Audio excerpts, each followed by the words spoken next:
1, 2, check 3, 4. Good evening, ladies and gentlemen, friends and professional acquaintances. Welcome and thank you very much for attending my presentation. Добрый вечер, дамы и господа, друзья и профессиональные знакомые. Добро пожаловать и большое спасибо за то, что пришли на мою презентацию. I hope I pronounced that correctly. I'm sorry. Thank you. Actually, good to know. I feel encouraged already. Special thanks and большое спасибо to Yevgen and his Free Peoples of Russia House brethren for creating this event in the first place and so quickly to boot. And I just hope to live up to the lofty expectations that the audience will have on me. No pressure, no pressure. Also, a big thanks to Lieutenant Colonel U.S. Army retired Eugene Chu for agreeing to be the moderator for this event, especially on such shortest. Eugene served from a former Air Force officer to a retired officer, Hardy Hua. And I see several friends of mine in the audience, including Christina Olney, Executive Director for the Remembrance Society, who sponsored the event here recently. Bill, is it okay if I recognize your official status? Captain United States Navy retired Bill Stiegel, who I know from the Naval Order of the United States, and also part of an organization called United Knitting for Ukraine. Is that right, Bill?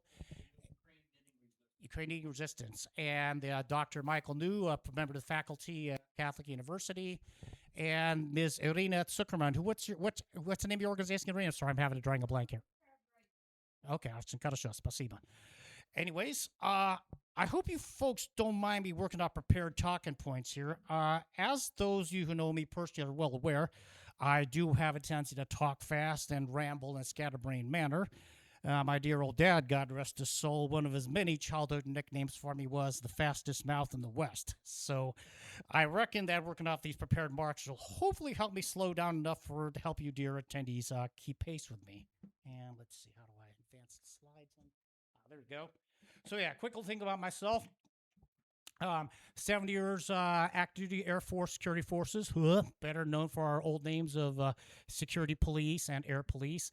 I was an enlisted man for 2 years, safeguarding Minuteman III nuclear ICBMs in the frozen tundras of Minot Air Force Base, North Dakota. Then I got greedy for money and power, so I decided to become a commissioned officer. I went to Air Force Officer Training School. We know Air Force pukes got to be different. We called OTS, Officer Training School, instead of Officer Candidate School, or OCS, like their branch stupid. So I did 5 years as commissioned officer, part of the first post 9/11 OTS graduating class, September 27th of 2001. So how's that for freaky timing? And then after 5 years as commissioned officer, went over into federal civilian law enforcement, 3 years as a Customs Border Protection officer at the Los Angeles Seaport. And then, yes, feel free to hate me. Feel free to throw rotten tomatoes at me. Yes, I was an ICE special agent for 2 years. Dun, dun, dun.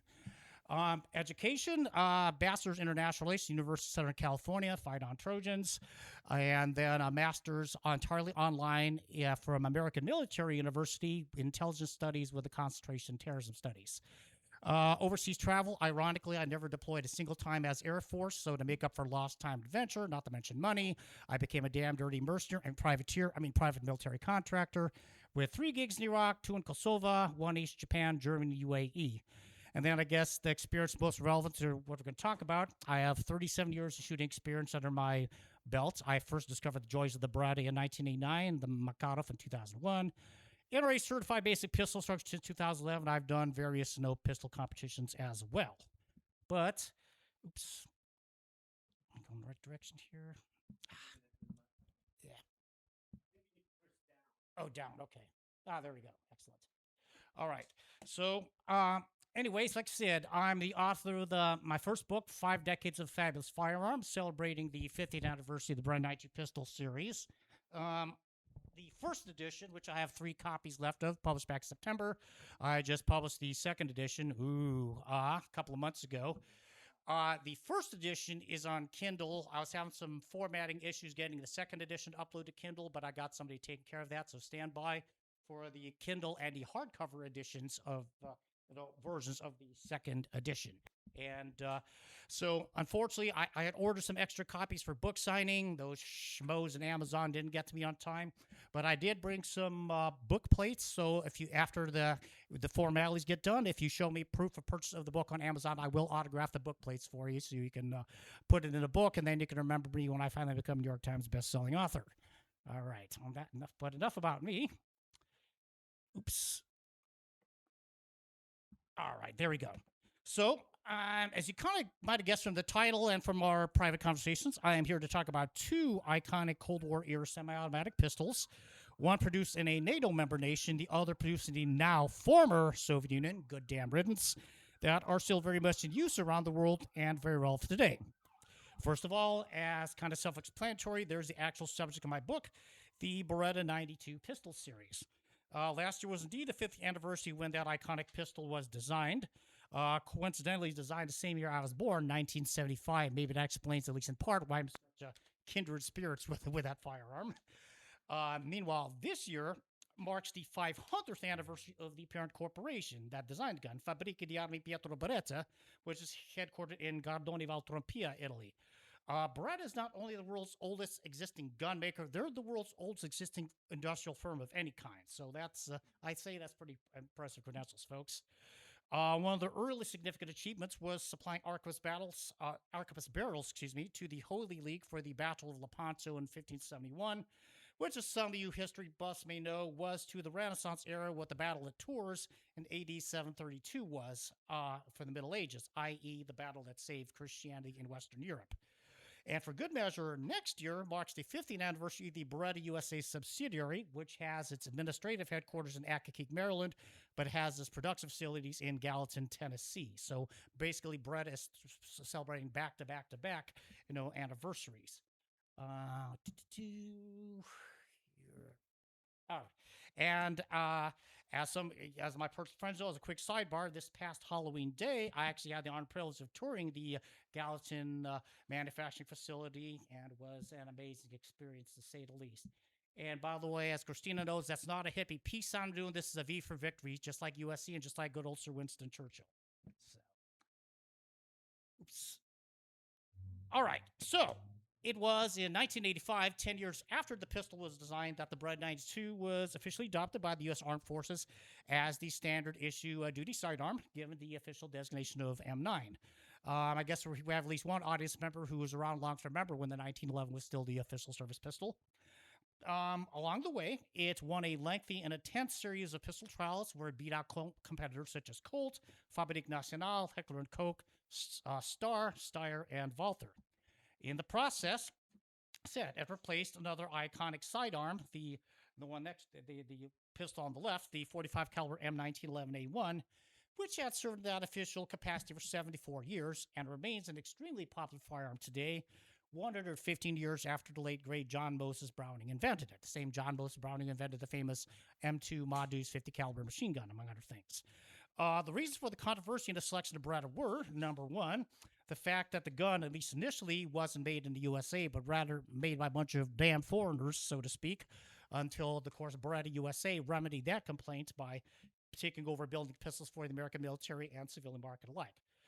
Complaint number two was the fact that the 9mm Parabellum pistol cartridge was smaller and less powerful than the 45 ACP or automatic Colt pistol cartridge that the M1911 uses.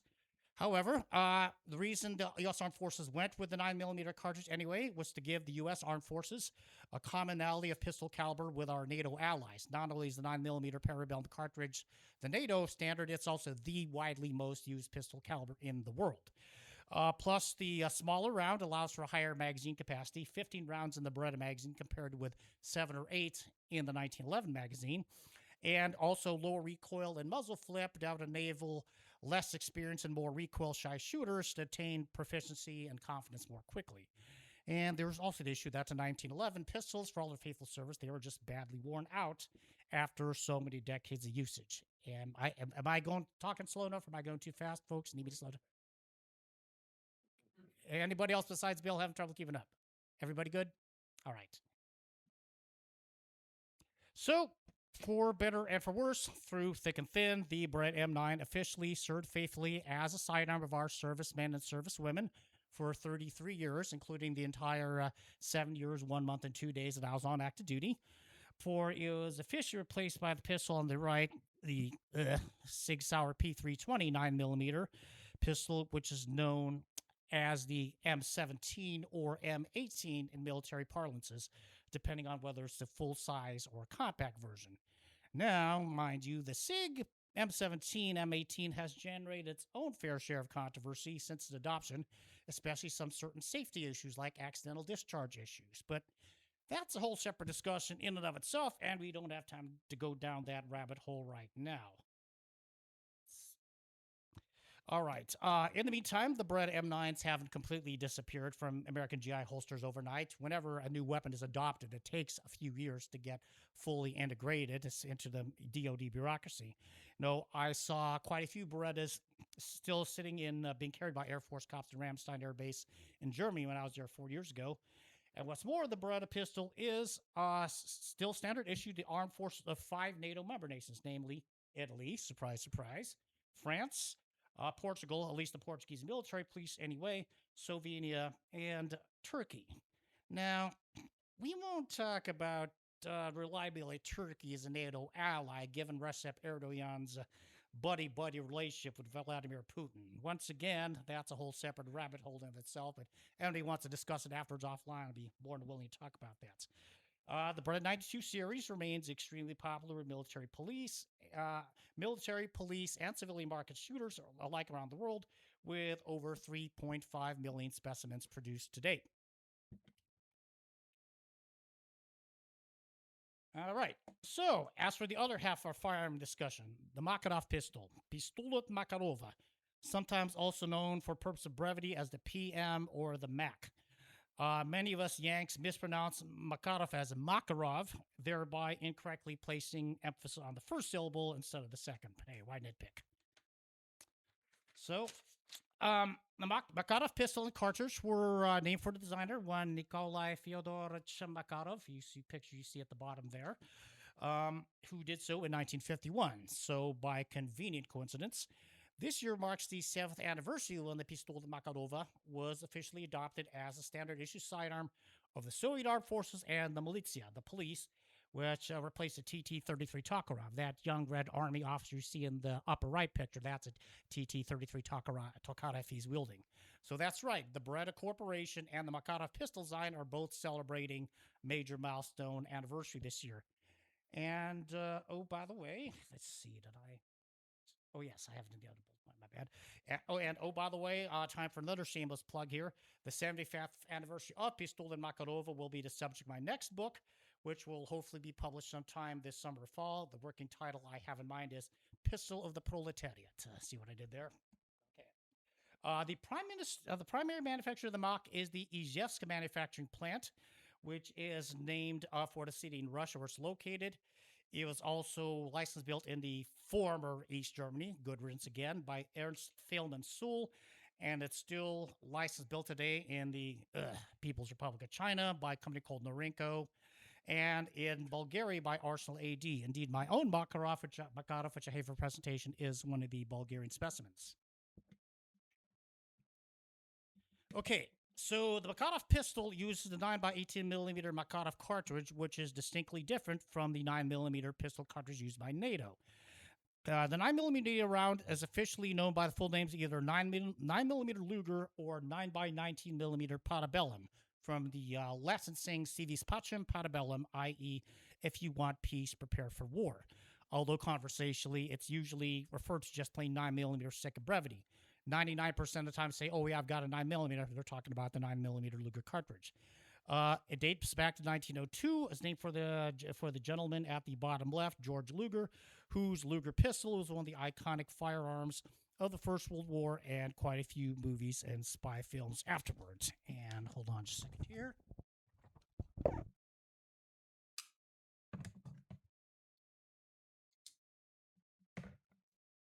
And by the way, these are dummy rounds, aka snap caps. They do not go bang when you pull the trigger. if these things go bang, Christina, I hope you got Monsignor Pope on speed dial, because by God, we're going to need an exorcist here. But anyways, so in other words, here's the two side by side. You can see the difference. The Makarov cartridge is about SS 1 millimeter shorter, hence a 9x18 versus 9x19 distinction. And so because of it's a shorter cartridge casing, less powder charge, so it's a lower energy round. But you can see some of the statistics up there. But interestingly enough, even though it's a lower energy round, the Makarov round is actually a slightly larger bullet diameter. It's 0.363 inches as the 0.355 inches on the Western 9mm round. Hence, the Soviet round will punch a nominally bigger hole in the target than the NATO round will. Okay, well, yes, sir.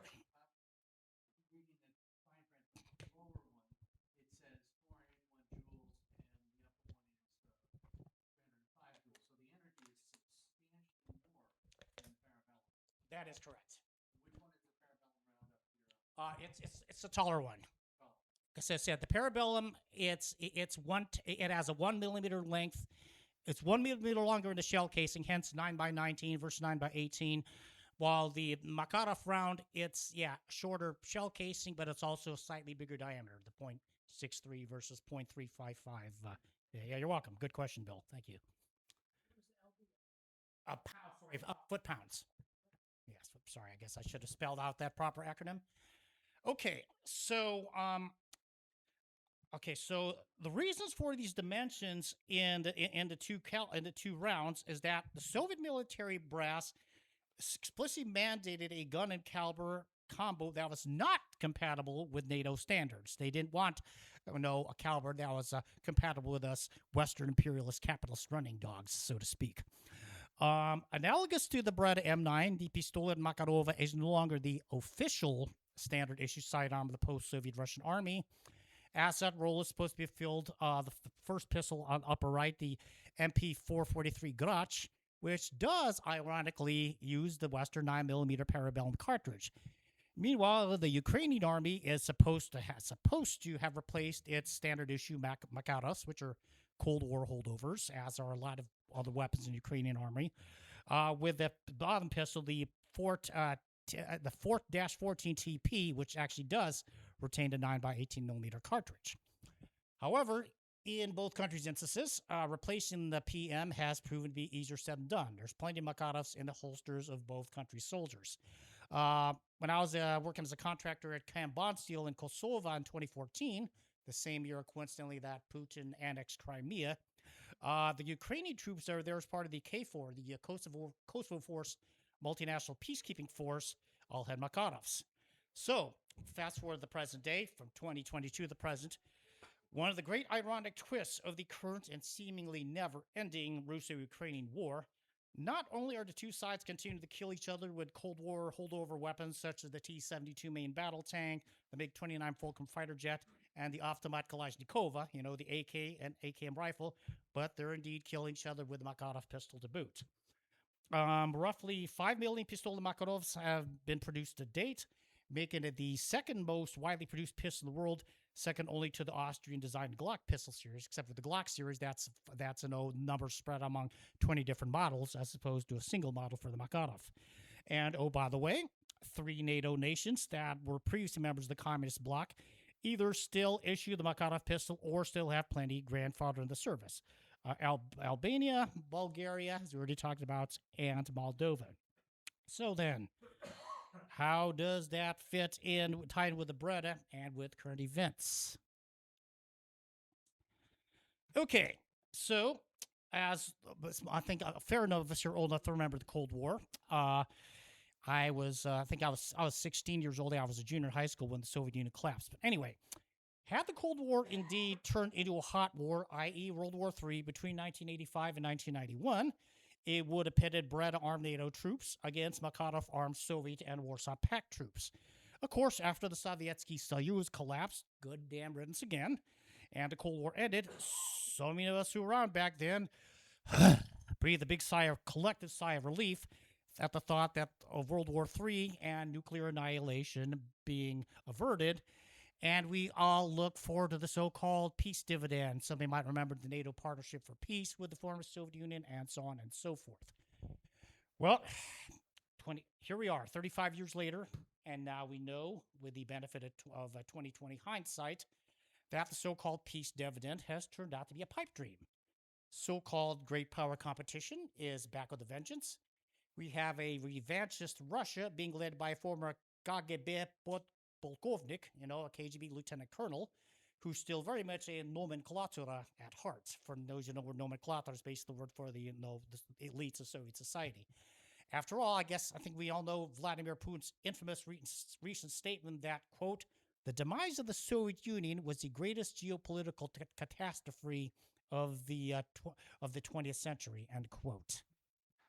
So that means if, God forbid, Putin were to initiate World War III against NATO tomorrow, it would once again entail a Beretta versus Makarov battlefield showdown. Now, granted, handguns are small potatoes in the pecking order of, or social totem pole, as it were, of military weapons.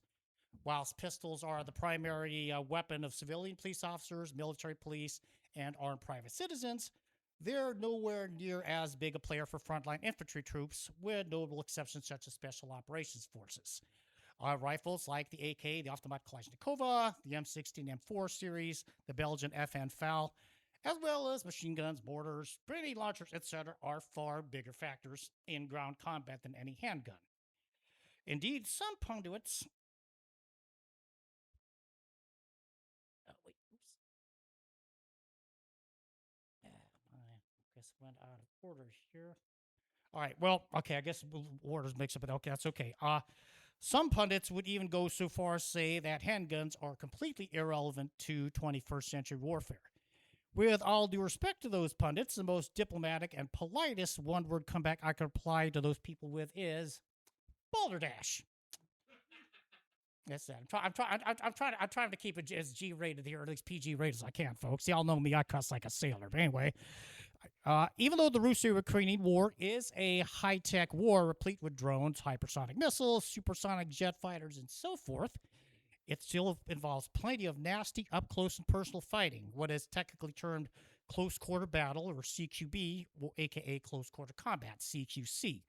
Indeed, one of the great paradoxes of the Russo-Ukrainian War is that while, on the one hand, it's a high-tech war, on the other hand, it has also reintroduced trench warfare on a scale not seen since the First World War. And that means pistols are going to come into play at one point or another. And speaking of World War I, that makes a perfect segue to the relevance of pistols on the modern battlefield. Though not as famous as the Medal of Honor winner Sergeant Alvin York, one of the most famous soldiers on the Allied side was Herbert Wesley McBride, who was an American expat serving with the Canadian Army during that war and went on to author the book on the left titled A Rifleman Went to War, which is one of the best regarded first-hand accounts of battlefield snipers ever written. So the relevant passage for our purpose, it's members on page 163 of the Barnes Noble Nook edition, where he states, and I quote, "The entire case of the pistol can be summed up in, I don't want to sing often, but when I do, I want it damn bad," end quote.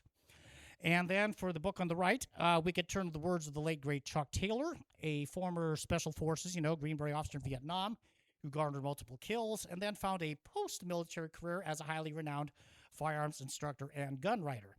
In his 1982 book, the one on the right, The Complete Book of Combat Handgunning, Chuck eloquently wrote that, quote, "Thus, the common statement that pistols don't win battles isn't quite as true as it first sounds.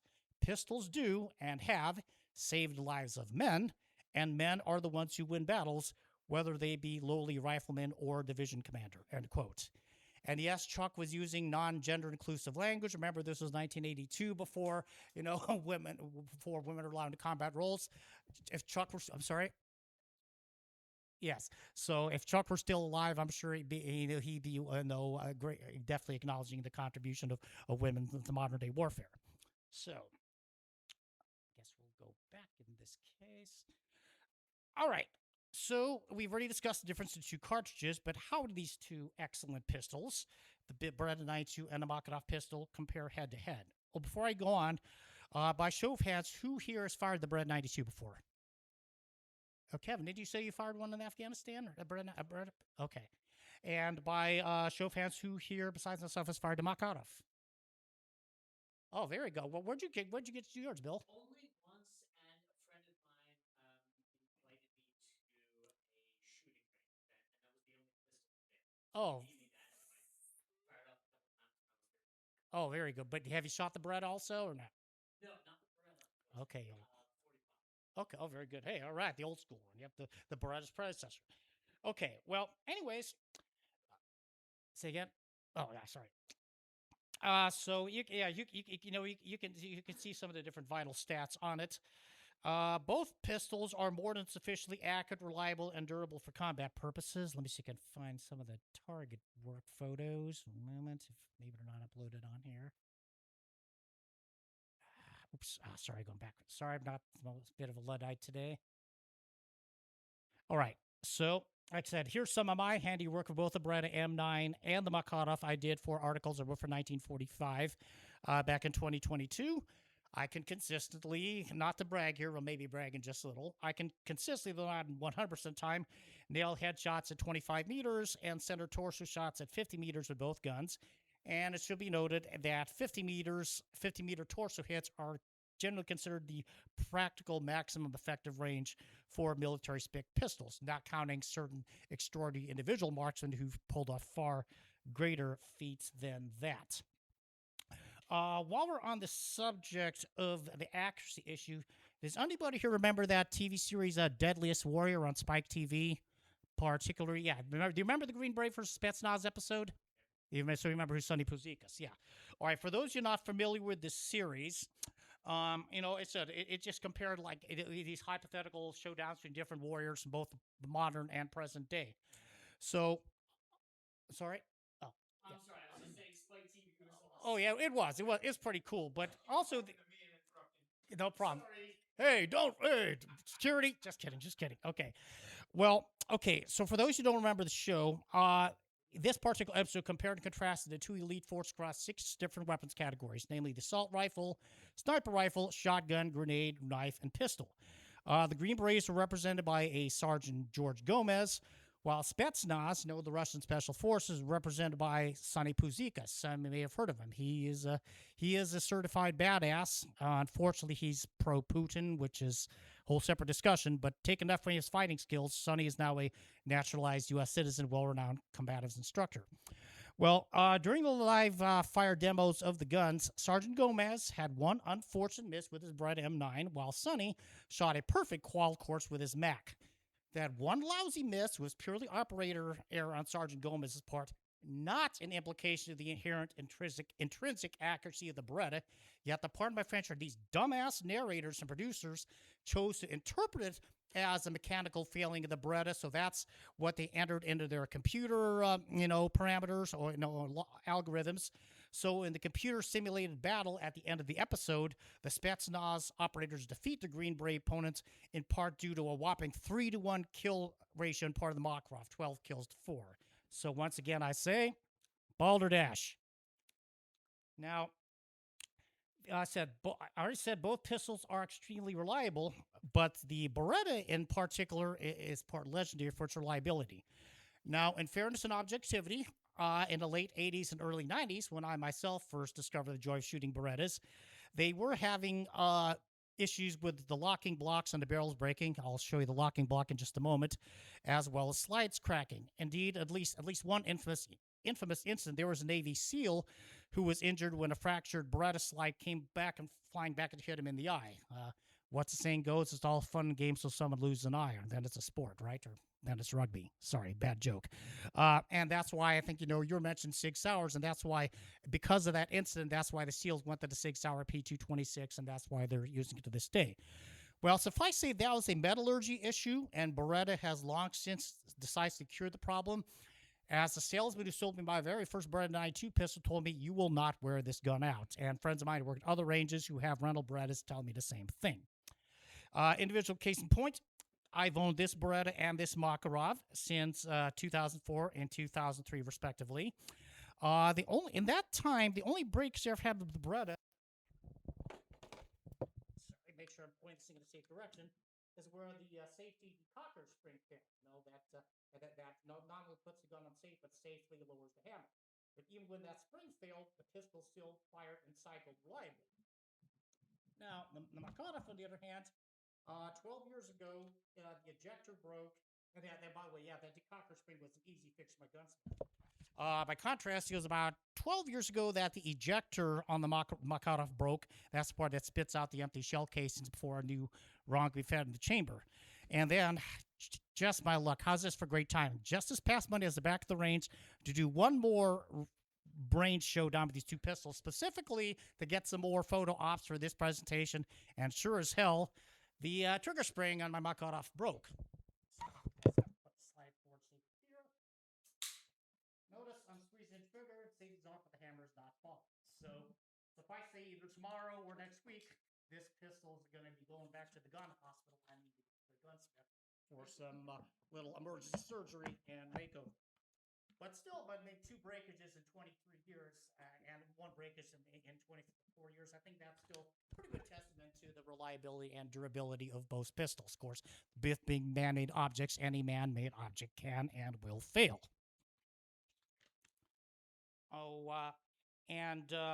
Let's see, about the safety decockers.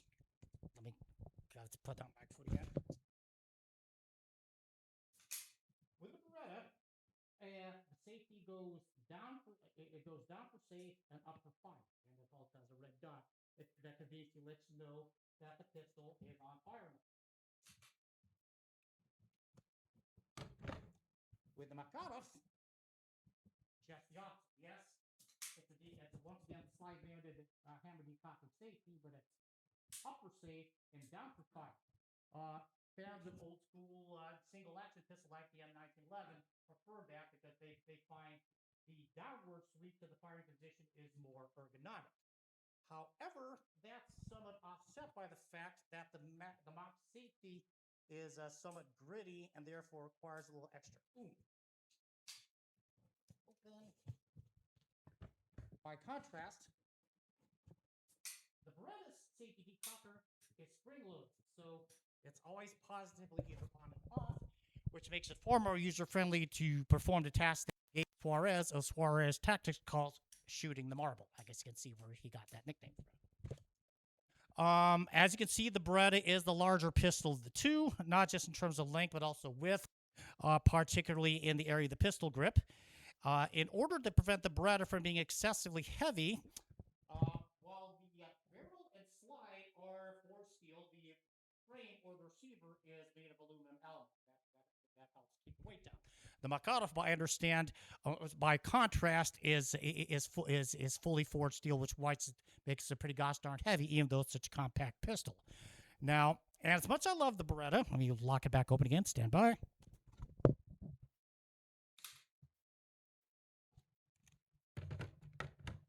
As much as I love the Beretta, I will readily admit, even my fellow Beretta fanboys readily admit, one of the few legitimate criticisms leveled at this pistol, it's not an ideal pistol for small hands. It has a long trigger reach, especially in double action mode, and has a fat grip because it has a double column magazine or double stack to accommodate 15 rounds. In this case, this magazine has been blocked off the 10 rounds to accommodate District of Columbia magazine regulations. So I am in full compliance with the law, folks, in case any undercover DCPD officers are bugging this event. The Makarov, on the other hand, knows much thinner grip because it's a single column 8-round magazine.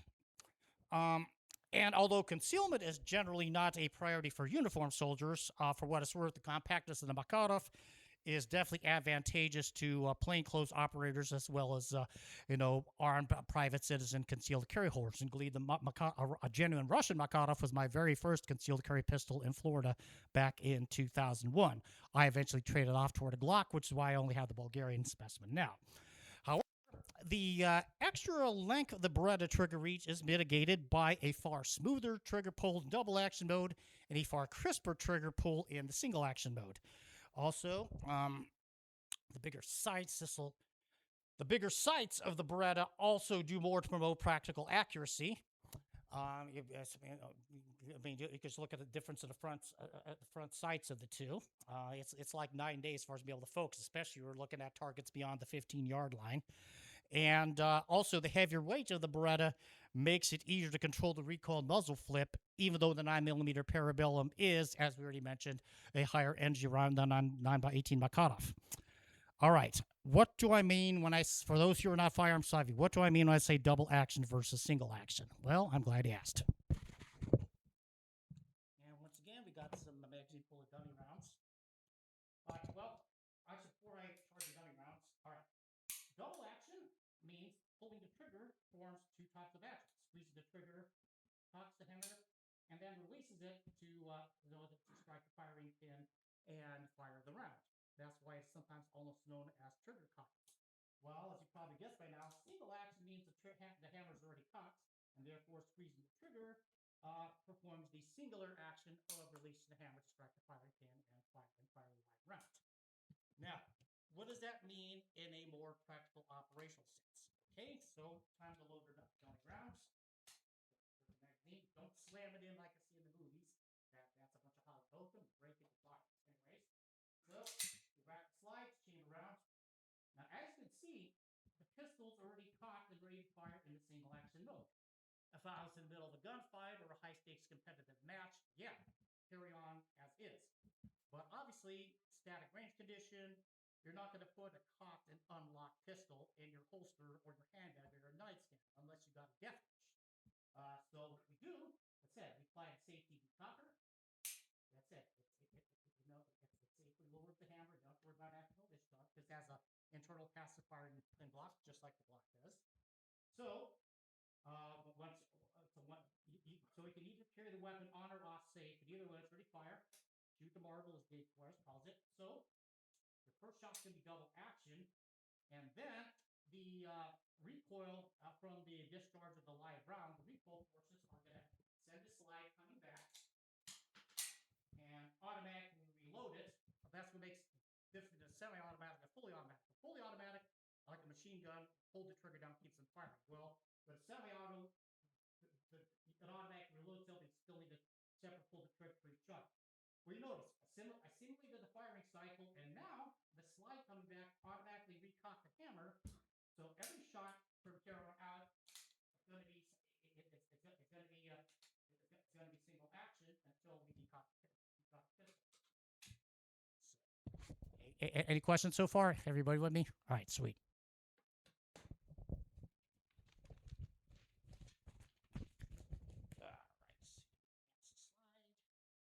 Also, the Beretta has the advantage of fast reloads due to this push button magazine release.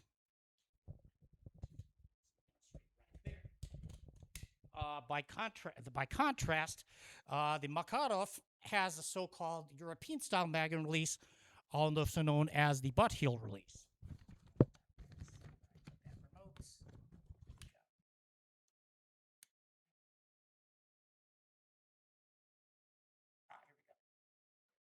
So, ironically, the butt heel magazine release on the Makarov has its roots in with the Soviet Union's World War II enemy Nazi Germany with this pistol here, the Walther P38. The Wehrmacht's rationale was to compel the soldier. What that? Let's say empty magazine. So let's say, okay, reload. You can see how much slower it is. The idea was to force the soldier to remove the spent magazine, put it in the back of his web gear, retain it before inserting a fresh new magazine. And where did my extra magazine go? But anyways, you guys get the general idea. Now, American GIs interpreted this as a typical Teutonic disregard for human life. Imagine that, putting more value into $5 magazine than your own soldier's life. However, au contraire, the P-38's designers actually very much had the survival of the end users in mind. So let's imagine for a second that instead of a nice, climate-controlled indoor room middle of civilization, let's imagine for a second I'm on the battlefield here, whether it's trench mud or desert sand or swamp or ice paddy, what have you. So let's say I'm in the midst of a firefight. I do an emergency reload. I drop my magazine in the midst of Mother Nature. And God willing, I survived that battlefield going to the next one, but I've expended my magazine. I've dropped mud. Scheiße, where are my magazines? So in other words, I won the battle, lost the war because I'm up the creek without a paddle. Going back to saying about how pistols are low on the totem pole in the military ordnance compared to other weapons. While spare pistol ammunition is very easy to come by, spare magazines not so much. So this hence the idea of this butt heel magazine release to encourage the soldiers to retain their magazines.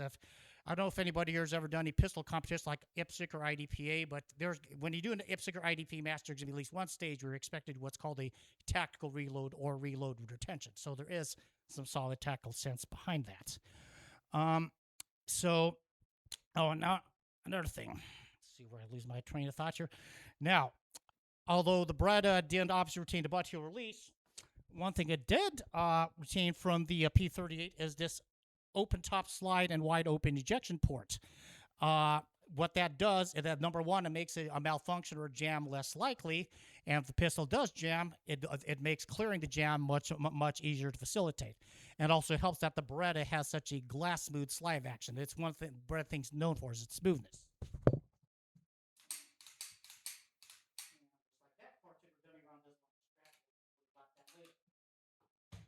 By contrast, notice how much smaller the ejection port is on the Makarov.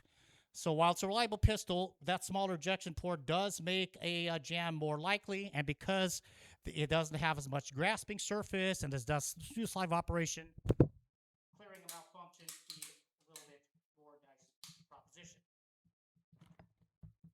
So, where's going to lose my train of thoughts here?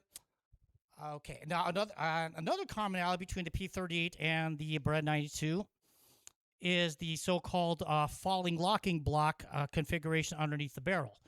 And the opening top slide and the falling locking block were employed by the Beretta 92's immediate ancestor, the model 1951 Brigadier, which is the middle pistol on the in the left-hand photo. And same sequence with the two barrel photos from left to right are the Beretta 92, the Brigadier, and the Walther P38. So, and another coincidence, the model 951 Brigadier debuted the same year as the Makarov. And somewhat analogous to how the Russian and Ukrainian soldiers are killing each other with the Pistola and Makarova now, well, during the many Arab-Israeli wars of the 1950s, 60s, and 70s, the warring factions in those conflicts were killing each other with Beretta Brigadiers. Eventually, the Egyptians got licensed to build their own homegrown version of the Brigadier called the Helwan Brigadier. My pistol middle is actually an Egyptian Helwan and not a genuine Italian Beretta. And then sometime later, the Iraqis got their own home version called the Tariq. And one of my old Iraqi buddies who was an interpreter on my second contract has a Tariq that it shoots very well. But like I said, here in pictures 2 and 3, you can see the undersize of the barrel. And that makes for a convenient segue to the comparison of field stripping, a basic disassembly. How am I doing on time, Evgen? Okay, fair enough. Actually, well, let me go ahead and kind of cut to the chase a little bit here. I guess lose track of time. But by real quick, some people say that the Makarov is a ripoff of the Walther PPK, the gun that James Bond made famous, but that's not true. They have some superficial similarities, but the Makarov used the more powerful round, and the PPK does not have external slide release. The Makarov does. So once again, PPK ripoff, balderdash. So let me cut to the chase anyway. So I said again, if God forbid Putin launches World War III tomorrow, which side is going to be armed with the better pistol? Well, better is obviously a highly subjective word. As you probably figured by now, I'm very fond of both guns. I have many years' experience with them. I first fell in love with the Beretta at the tender age of 14 back in 1989. And by the way, when I say fell in love, rest assured I mean that in a strictly platonic and aesthetics context. So no Dr. Joyce Brothers jokes, please. And I gained even more experience with it as an Air Force security force troop and as a damn dirty mercenary. I mean, private military contractor. As a private citizen, I've carried both pistols as per my concealed carry permits. Like I said, the genuine Russian Baikal Makarov was my very first concealed carry gun. But if I had to choose just one, I'd have to go with the Beretta, as it has a slight edge in terms of shootability, durability, and reliability, and a decisive edge in terms of smoothness of operation and magazine capacity. The Beretta has won me more marches accolades than either pistol platform, as my beloved nephew Ryan says, quote, that Beretta is your old faithful, end quote. Regarding the higher ammo capacity, to quote or at least paraphrase Gabe Suarez of Suarez Tactics again, nobody ever lost a gunfight because they carried too much ammo. In other words, better to have and not need, and vice versa. That said, wrapping up here because I know I'm going over time, either one of these pistols will get the job done. Either gun will do its part as long as the individual shooter does his or her part. It all boils down to the training and motivation skills of the individual warfighter wielding the gun. As the one saying goes, it's not the size of the fight, it's the size of the fight in the dog. On that note, I've rambled on too long enough, so thank you very much. Большое спасибо for your time and attention, and we'll now open the floor for questions. Thank you very much. Eugene, since you're the moderator, would you like to pose the question? Thank you. I'll keep mine brief, and I want to make sure that everybody gets their turn. Just ensure, like when I've briefed before, please don't interrupt, and make sure that you give it on to the next person after you. I'll keep it simple. Future tactical development from the handgun, because we've seen drones in warfare in Ukraine go from the Western way of being at the operational level, controlled by colonels, down to the tactical level by junior people, used for combat along with reconnaissance. Your thoughts about future tactical use of the handgun based on what we've seen in Russia and Ukraine? Well, for the longest time, it was thought that a handgun is strictly an officer's gun, especially in the foreign militaries where it's more of a symbol of an officer's authority than a true fighting weapon. I think we were kind of more of the exception as far as treating the handgun as a true fighting pistol, which is why John Moses Browning developed the M1911 for the U.S. Armed Forces. And, well, actually, back in the day, we all saw some NCOs carrying it. And well, it was interesting. When I did my first tour of Iraq, I saw even plenty of junior enlisted troops that besides just security policemen, besides just special operators, carrying Beretta M9s. So it wouldn't surprise me. I said, just consideration of the fact that CQB still has a role in this day and age. It wouldn't surprise me if we see more and more even junior enlisted who are not in a handgun specific, career field or MOS, at least getting, be more trained in handgun proficiency than we had seen, say, during the Cold War when it was strictly an officers and MP's weapon. And now hand off the microphone. You first. Vadim. Afterwards, hand off the next person. Good evening. My name is Vadim. My question is, which handgun is easier to learn? Between the two? They're about roughly the same. I mean, yeah, the Makarov is simpler internally. It has 27 parts as opposed to whopping 75 on the Beretta 92. I guess you could say that the Makarov is kind of like the pistol equivalent of the Kalashnikov, because when Lieutenant General Mikhail Kalashnikov designed the AK, and you probably heard the acronym KISS, keep it simple, stupid. Well, Soviet arms designer took the KISS principle to a whole nother level.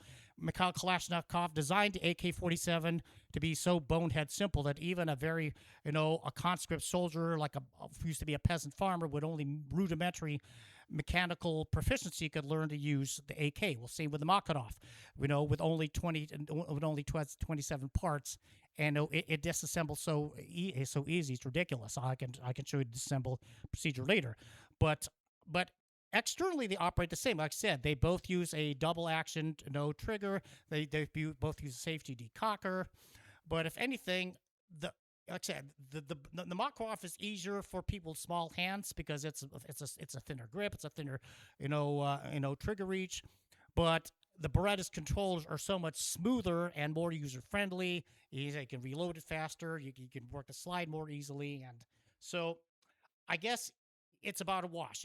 One size does not fit all, but like I said, given a choice to do, I would choose the Beretta just because I find it just a little bit more optimal for self-defense and combat use. I hope does that answer your question. Спасибо. Дякую.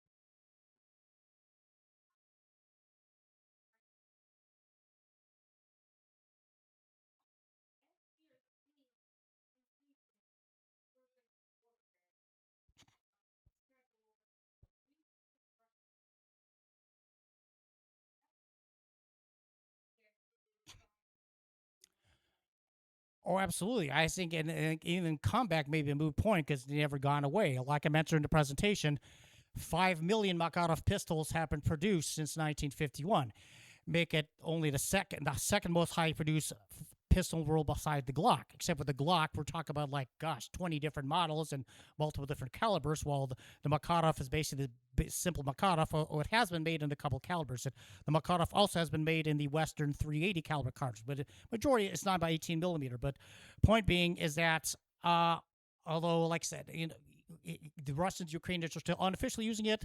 3 NATO members are still using it, and I didn't print it out. But if you go to the Wikipedia, enter the Makarov pistol, you'll see there's about 20 or 30, nation states as well as non-state actors who still use the pistol heavily. So yes, it is basically like it's like the equivalent of the AK in Boris One, because after my Kalashnikov is the most widely produced firearm in the world, and so it's like the Makarov and the Kalashnikov are almost like two peas in a pod in that regard because of their worldwide distribution and ubiquity, as it were. Bill?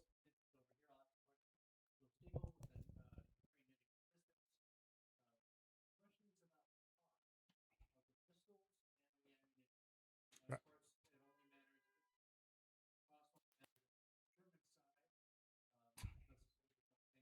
Right.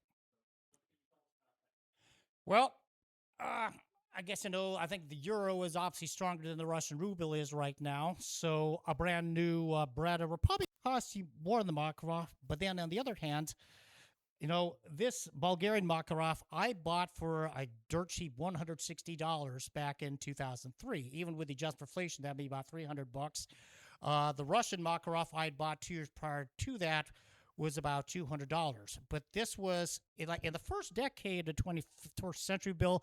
A lot of Soviet era weapons could be purchased for dirt cheap. You could purchase Makarovs $200 or less, an SKS you could buy for under $200.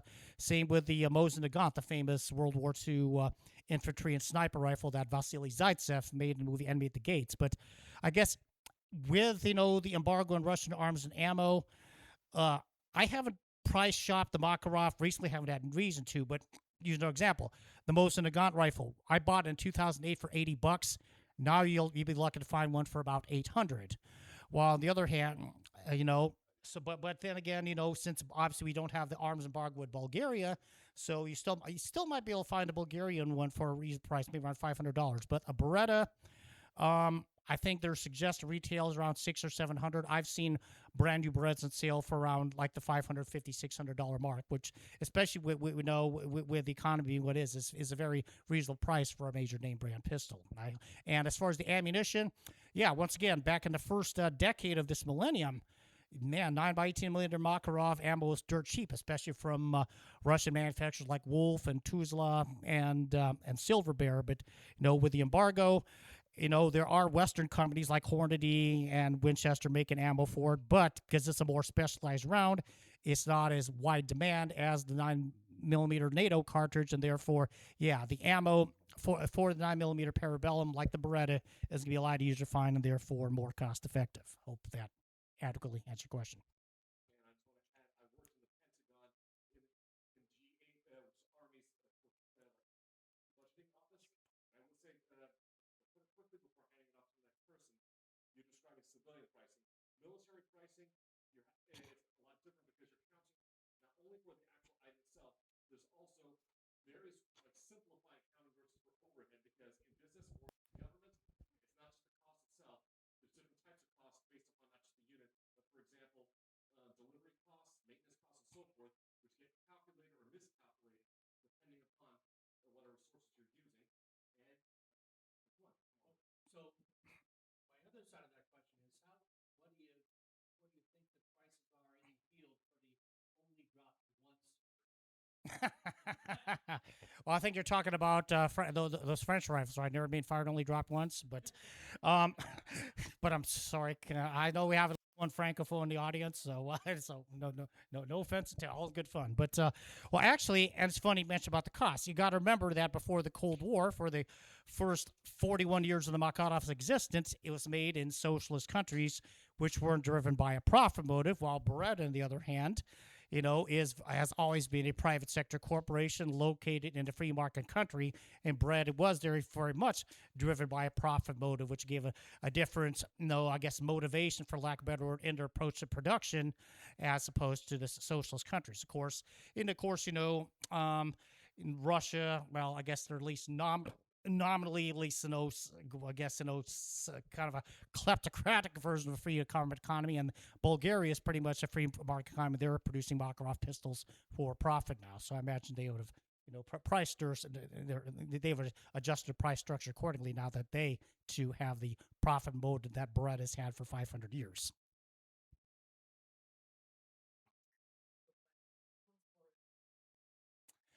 Like I said, based on personal experience, I would say the Beretta. In the 23 years I've owned the two pistols, I've only had one minor parts breakage with the Beretta. That was a safety decocker spring. I said the pistol could still safely fire and cycle. While with the Makarov, well, you saw it just now, the trigger spring is working, which means right now the pistol can't be fired. And also, the incident I had about 14 years ago where the ejector broke. So yeah, the gun was still fired, but would not be able to eject the spent cartridge casings to strip a new round from the magazine into the chamber. And like I said, because the Beretta has that wide open top slide, that goes a long way in, number one, reducing the likelihood of a jamming in the first place, and number two, gives you a lot more space to work with, a clearer jam if it does happen. While the Makarov with that tiny ejection port jams, you're more likely to get a stovepipe, an empty shell casing stuck in the chamber, and you also have less surface to work with if you're trying to clear that malfunction. But they're both more than sufficiently reliable for combat purposes. Bill?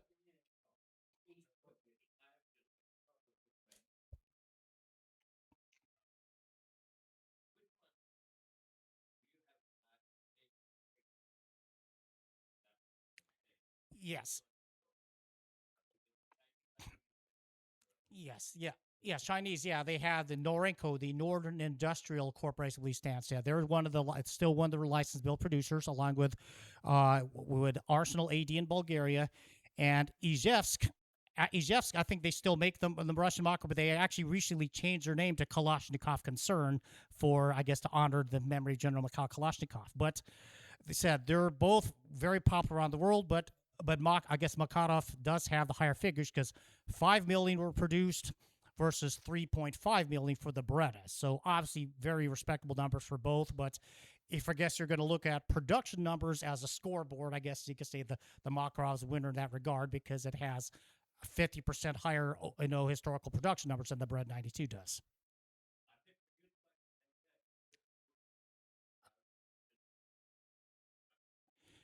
Oh yes, like I said Arsenal AD in Bulgaria, Norenko in China, and they're still building the pistols under license.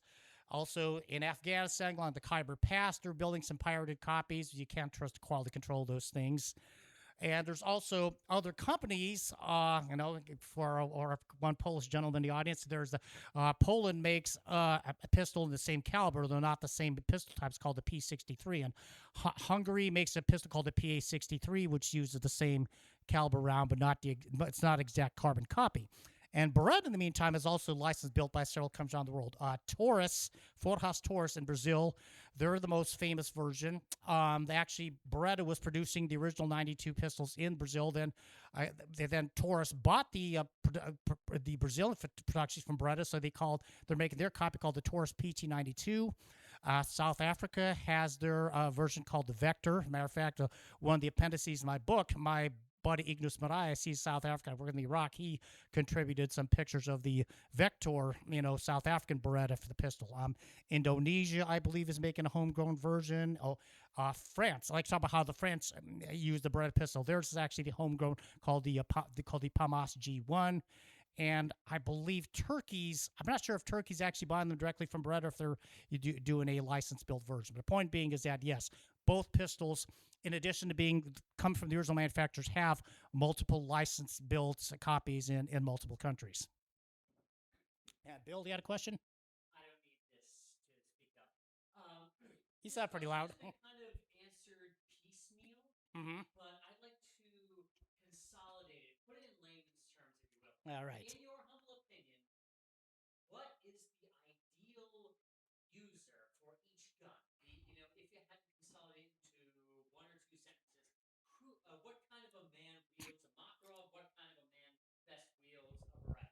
Well, I guess the Makarov is, I guess, said more for people with short, small hands who can't handle the fat grip of the Beretta and are really concerned about deep concealments.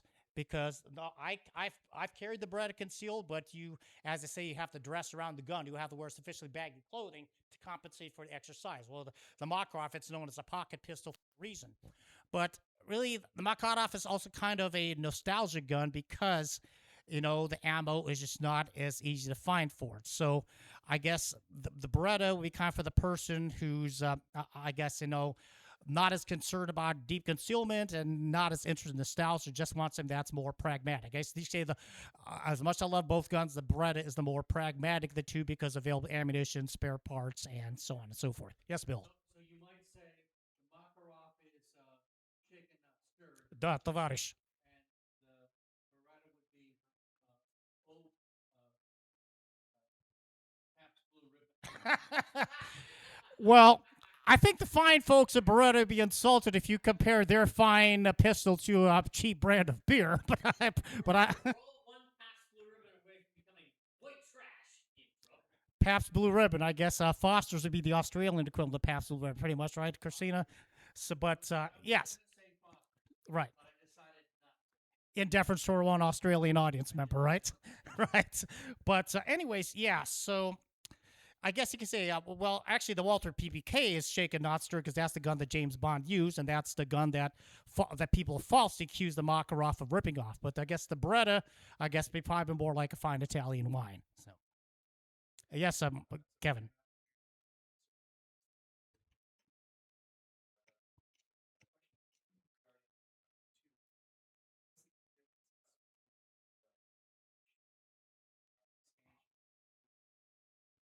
Ah,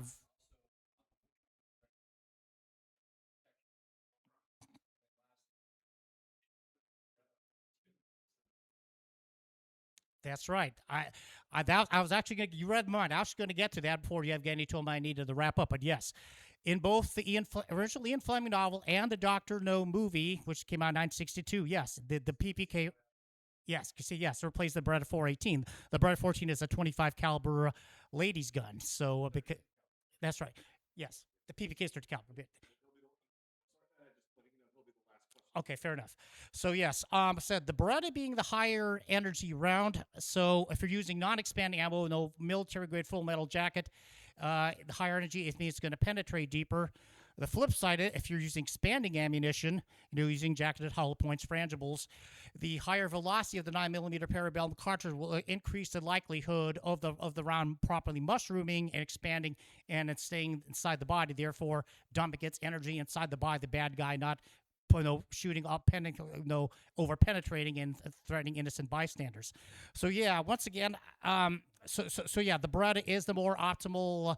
The 9mm parabellum cartridge, and therefore the Beretta pistol are the more optimal choice for self-defense because better wounding ballistics and the ammunition for 9mm parabellum is the most widely available pistol cartridge in the world. So therefore, while the 9x18mm Makarov is more of a specialty round, therefore, yes, the Beretta pistol and the 9x19mm parabellum cartridge alike are both more practical, consideration for self-defense. Although, like I said, if the Makarov was my first concealed carry piece, if that's what you have, you got to play your hand dealt, and go go home with the one you brought to the dance, as the saying goes.